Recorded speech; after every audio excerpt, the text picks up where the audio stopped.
করে দেও, আরো মারো আমাকে, আমি বরদাস্ত করব, কিন্তু আমার নবীর উপর এক কাঁটা বিঁধবে, এক কাঁটার আঁচ লাগবে, সেটা আমি কখনো বরদাস্ত করব না।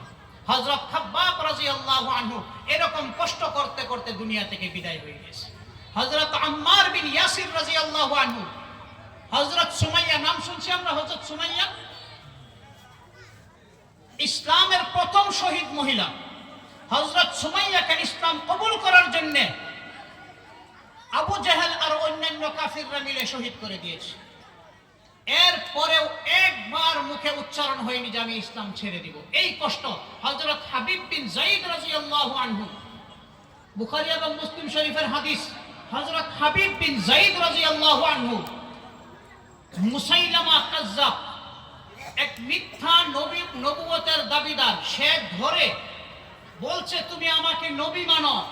হযরত হাবিব বিন যায়েদ বলছে না, তোমাকে কখনো নবী মানবো না, তুমি মিথ্যাবাদী। এক আঙ্গুল কেটে দিয়েছে। এরপরে আবার জিজ্ঞেস করেছে বলো আমাকে নবী মানো, বলছে না, তোমাকে নবী মানা যেতে পারে না, তুমি মিথ্যাবাদী। আরেক আঙ্গুল কেটে দিয়েছে। এরকম ভাবে এক এক অঙ্গ কাটতে কাটতে সমস্ত শরীর টুকরা টুকরা করে দিয়েছে।